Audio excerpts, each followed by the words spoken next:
Il est aujourd'hui détenu à Moscou. Quelques jours avant son arrestation, il nous racontait les tentatives d'empoisonnement dont il a été la cible. La première a eu lieu en 2015, pendant une réunion de travail. En fait, on était assis, on parlait autour de la table. Et tout d'un coup, j'ai senti que je ne peux plus respirer. Je voulais prendre l'air et je ne pouvais pas. Et je dois dire que c'est pas juste pénible, mais c'est très effrayant aussi quand on ne peut pas respirer. Et je me sentis mon cœur qui battait la chamade. J'ai senti que ma pression, tout d'un coup, est devenue très basse. Le cœur, le poumon, la foie, et tout ça, ils ont tous cessé à marcher. Les docteurs ont dit à ma femme que j'avais 5% de chance à survivre. J'étais absolument sûr que je vais mourir, que c'est la fin. Vladimir Kara-Murza est sauvé in extremis. Selon les médecins, l'opposant russe, très critique envers Vladimir Poutine, est victime d'un empoisonnement aigu par une substance inconnue. Il reste 6 mois à l'hôpital, avec de graves séquelles. Il est loin d'être le seul opposant empoisonné. Parmi les plus connus, l'ancien agent secret Alexandre Litvinenko, tué par une dose de polonium. L'opposant, Alexei Navalny, empoisonné au Novichok. En 2017, Vladimir Kara-Murza est victime d'un second empoisonnement. Il met en cause les services secrets russes. Les 2 officiers de l'FSB, ils ont dû entrer à ma chambre de l'hôtel, ils ont mis quelque chose sur mes vêtements. C'est comme ça qu'ils le font. Dans un pays européen, il y a un groupe des assassins professionnels qui sont employés par l'État et dont le boulot, dont la profession, est d'assassiner, de physiquement tuer les opposants politiques du régime de Vladimir Poutine. C'est ça la réalité de la Russie aujourd'hui.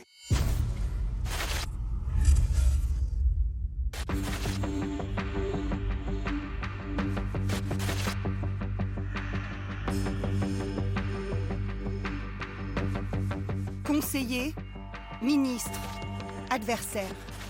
Ils ont été témoins de manipulations électorales, de méthodes criminelles. Ils racontent de l'intérieur comment Vladimir Poutine a éliminé toute forme d'opposition pour rester le maître du Kremlin.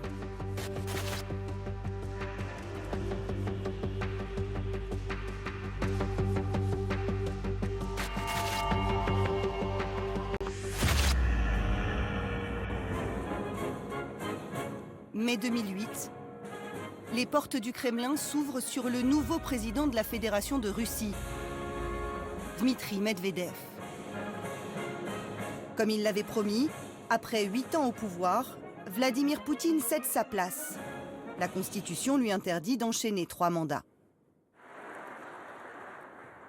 Клянусь при осуществлении полномочий президента Российской Федерации уважать и охранять права и свободы человека и гражданина, соблюдать и защищать Конституцию Российской Федерации. Un nouveau chef d'État, mais pas de révolution de palais. Dmitri Medvedev était jusque-là vice-premier ministre. C'est surtout un ami très proche de Vladimir Poutine, son compagnon de route depuis ses premiers pas en politique. Mais pour Vladimir Poutine, pas question de s'éloigner du sommet de l'État. Son successeur le nomme aussitôt Premier ministre. À l'époque, Sergueï Gouriev est conseiller économique du Kremlin.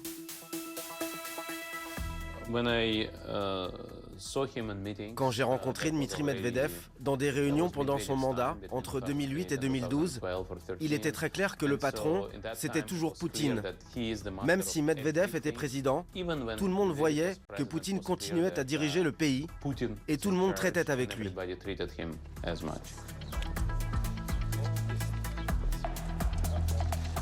Très vite, Dmitri Medvedev prend goût au pouvoir et se fait apprécier des dirigeants occidentaux qui voient en lui un homme plus moderne. Il fait même rêver la frange libérale de l'opinion russe. Vladimir Poutine s'inquiète. Le conseiller politique, Gleb Pavlovski, recueille alors ses confidences.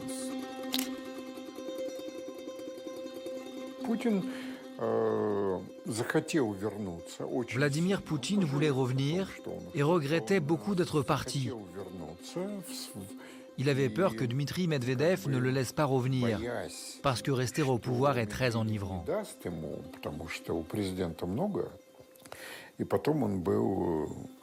En plus, Vladimir Poutine était entouré de conseillers très frileux et pessimistes, qui lui faisaient peur en lui parlant d'une conspiration imaginaire de Medvedev contre lui.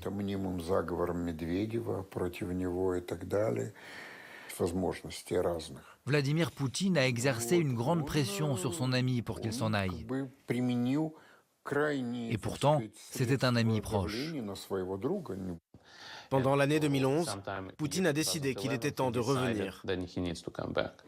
Высказать слова благодарности за положительную реакцию на предложение баллотироваться мне в качестве президента России. Для меня это огромная честь. Le 24 septembre 2011, Vladimir Poutine annonce qu'il est de nouveau candidat à la présidence. Dmitri Medvedev se sent trahi, mais il se soumet. Avec Vladimir Poutine, nous avons une relation basée sur l'amitié et le partenariat, car cela fait longtemps que nous travaillons ensemble. Nous nous faisons confiance et c'est le plus important. Medvedev est vraiment loyal à Poutine. Il ne le laissera pas tomber, sans doute parce qu'il a peur de lui. Également en raison des promesses que Poutine lui a faites, et aussi parce qu'il lui procure un niveau de vie très confortable. Donc jamais Medvedev ne le trahira. Dmitri Medvedev n'était en fait qu'un alibi. Il n'a servi qu'à préserver le règne infini de Vladimir Poutine. Dmitri Medvedev écarté, Vladimir Poutine est réélu en 2012. Désormais, plus question de céder le pouvoir. Grâce à une double modification de la Constitution, il pourra rester président jusqu'en 2036. Спасибо. Mais en démocratie, il reste une contrainte. Il faut gagner les élections. Et là, tous les coups sont permis. En septembre 2021, une manipulation électorale va illustrer les méthodes dans la Russie de Poutine. Le député Boris Vichnievski se présente aux élections régionales. Boris Vichnievski a toujours été l'épine dans le pied de Vladimir Poutine, car il critique très ouvertement ses décisions. Et donc le but était de le discréditer, de tout faire pour qu'il ne soit pas élu. Parmi ses concurrents, deux autres candidats lui ressemblent étrangement. Plus ubuesque encore, il porte le même nom et le même prénom que lui, Boris Vichnievski. Ce qu'ils ont fait, c'est qu'ils ont recruté deux personnes. Et ce qui était ridicule, c'est que l'un des deux avait changé son apparence volontairement.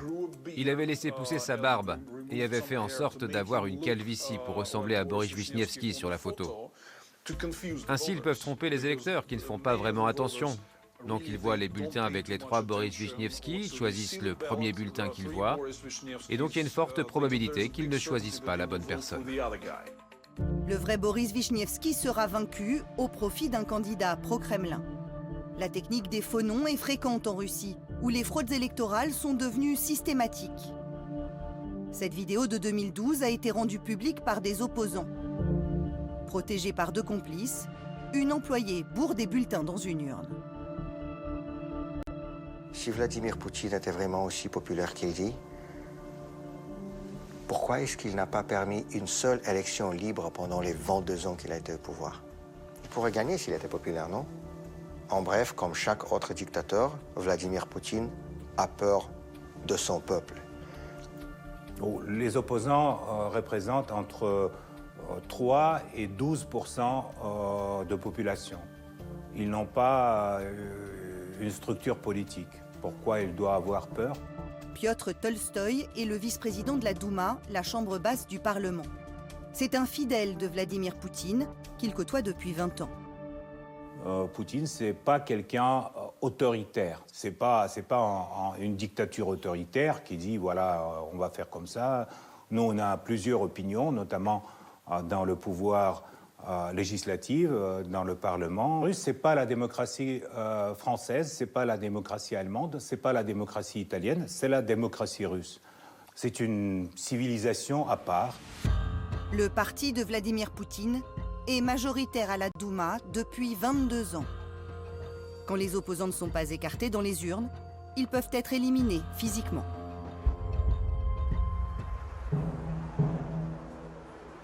Boris Nemtsov, chef de l'opposition, a été assassiné le 27 février 2015, sur ce pont, au pied du Kremlin. En choc, c'est pas un mot assez fort. Pour moi, c'est vraiment personnel. Boris Nemtsov n'était pas juste un collègue, il était un très proche ami, il était parent de ma fille. Il n'y a rien de plus proche que ça. Toute ma vie s'est divisée par cette date. Et ça sera toujours comme ça. C'était l'assassinat politique le plus retentissant dans l'histoire moderne de la Russie. Boris Nemtsov était le rival le plus sérieux de Vladimir Poutine. Après son retour au pouvoir en 2012, Boris Nemtsov parvient à mobiliser des dizaines de milliers de Russes dans la rue contre les fraudes électorales. Une première. Dès 2014, il s'oppose à l'intervention dans l'Est ukrainien. Il y a eu une énorme stupeur au moment de la mort de Boris Nemtsov parce que ce qui a surpris, je suis honnête avec vous, c'est le fait que ce soit passé à 200 mètres du Kremlin. L'assassinat a été filmé de loin par des caméras de vidéosurveillance. Boris Nemtsov se promène avec sa compagne. À 23h31, alors que le couple est dissimulé par ce camion, un homme surgit et tue Boris Nemtsov de 4 coups de revolver. Il s'enfuit ensuite dans cette voiture qui arrive juste derrière. L'ancien ministre Vladimir Milov connaît bien les lieux de l'assassinat. Quand vous vous tenez précisément à l'endroit où Boris Nemtsov a été tué, vous êtes entouré par des caméras de sécurité. Le Kremlin est tout proche. Il est impossible que cela ait pu se passer ici sans un ordre direct de Vladimir Poutine. En 2017, 5 hommes originaires de Tchétchénie ont été condamnés pour l'assassinat de Boris Nemtsov. Mais les donneurs d'ordre n'ont pas été retrouvés. Personne ne sait si le président Poutine avait donné son accord ou pas, et personne ne le saura jamais parce qu'on a jugé évidemment des comparses et que personne ne jugera les véritables instigateurs. Mais ça a marqué certainement un échelon supplémentaire dans la prise de conscience qu'aucune opposition ne serait tolérée. L'État russe est-il impliqué dans cet assassinat? En mars 2022, le journal d'investigation Bellingcat révèle que des agents des services secrets russes suivaient Boris Nemtsov juste avant son exécution. Ces mêmes agents seraient également impliqués dans l'empoisonnement de son ami Vladimir Kara-Murza, mais aussi dans l'empoisonnement de l'opposant Alexeï Navalny. Tout autant que les assassinats par balles, le poison est devenu une arme politique. Un poison, c'est impressionnant. Quelqu'un qui est empoisonné, qui va mourir d'une mort lente et douloureuse. C'est un message qu'on envoie aussi à la personne. Il comprend très bien, le type qui se fait empoisonner, il comprend très bien que ce sont les Russes qui ont fait le coup. D'autres le comprennent aussi. Ils savent que c'est ce qui va leur arriver. L'opposant Alexeï Navalny a réussi à piéger l'agent des renseignements qui a déposé le poison sur ses vêtements. Des aveux en direct. Quelle procédure avez-vous suivie? Qu'avez-vous fait avec ces vêtements? On les a lavés, traités avec une solution. Comment dire, on les a traités pour qu'il n'y ait pas de traces.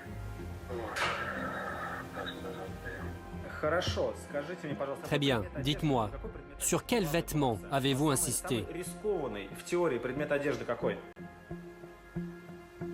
Le slip. Le slip. Malgré les risques et ses 2 tentatives d'empoisonnement, Vladimir Kara-Murza a fait le choix de rester en Russie.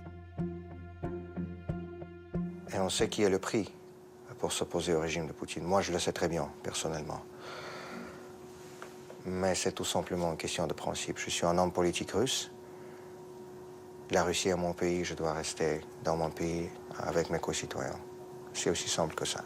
Je crois que le plus grand cadeau qu'on pourrait donner à M. Poutine, ça serait de quitter le pays et rester à l'étranger. moi, je ne vais pas le donner en cadeau comme ça. L'opposant a été une nouvelle fois arrêté pour avoir, selon la justice russe, propagé de fausses informations sur la guerre en Ukraine. Il risque jusqu'à 15 ans de prison. Pour se maintenir au pouvoir, Vladimir Poutine réprime toute forme d'opposition extérieure.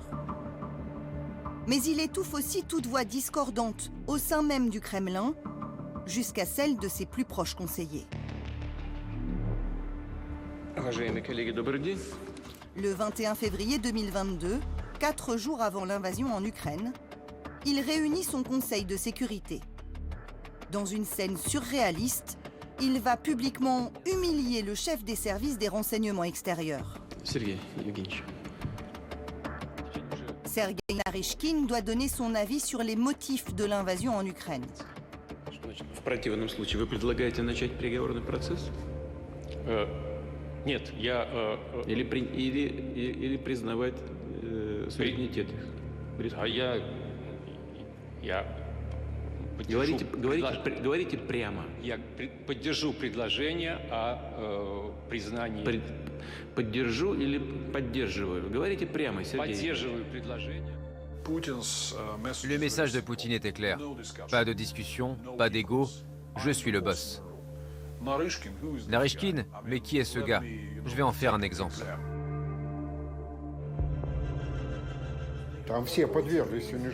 Tout le monde a été humilié et c'était volontaire. Je pense que c'était une décision tout à fait consciente et cela a montré à quel point Poutine ne fait pas confiance à son cercle intime.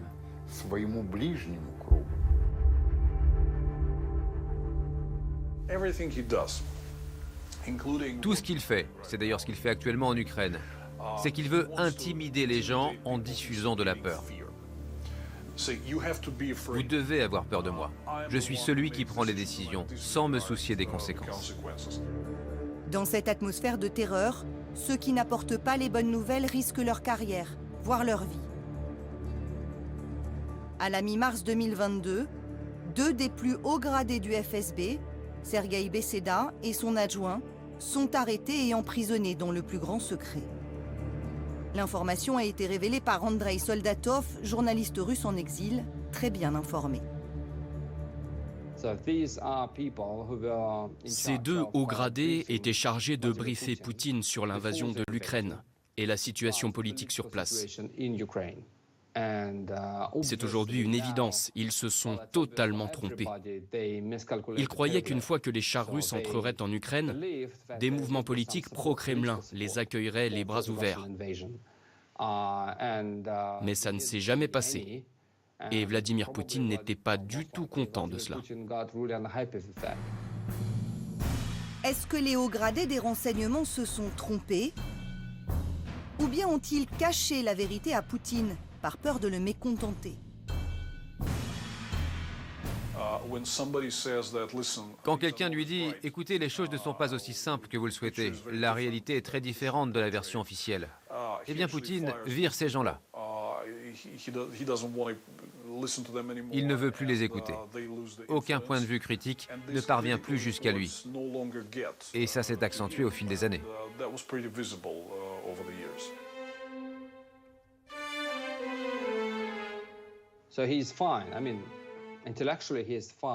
Il a toute sa tête.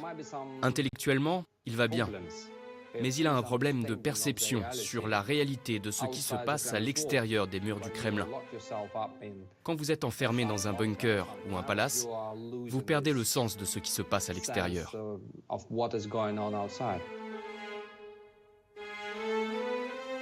Dans cette vision du monde, Vladimir Poutine aurait une obsession, la peur d'être renversé. Depuis les printemps arabes, il serait hanté par les soulèvements populaires.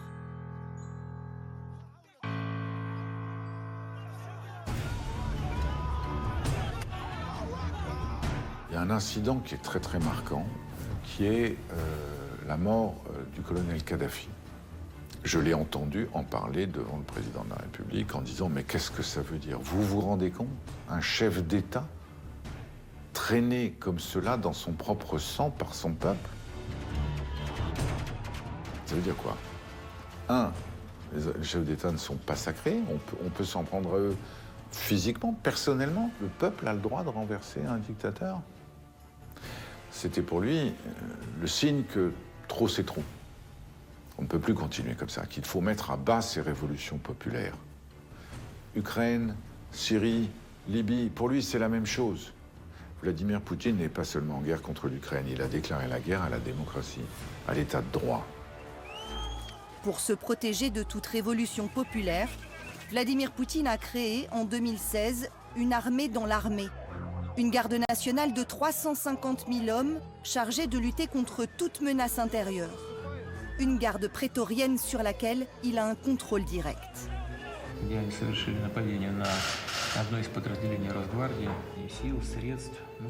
À sa tête, il a placé un fidèle, son ancien garde du corps à Saint-Pétersbourg, Viktor Zolotov.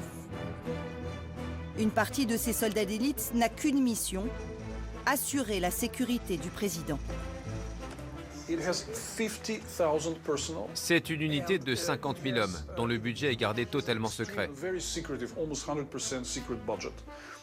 Ils sont excessivement bien payés pour simplement garder le président, quoi qu'il fasse. Ils sont répartis dans tout le pays. Ils gardent toutes les résidences de Vladimir Poutine. C'est pour ça que parler d'un coup d'État, ça ne me semble pas très crédible. À partir du moment où des troupes de l'armée régulière se déplaceraient pour l'arrêter, il serait aussitôt mis au courant et il s'enfuirait dans une autre de ses résidences qui serait solidement gardée. Vladimir Poutine serait pour l'heure indétrônable. Son obsession du pouvoir cache peut-être un autre secret, l'un des mieux gardés du royaume, sa fortune. Une richesse symbolisée par ce palais inachevé sur les rives de la mer Noire, celui qu'on a surnommé le palais de Poutine.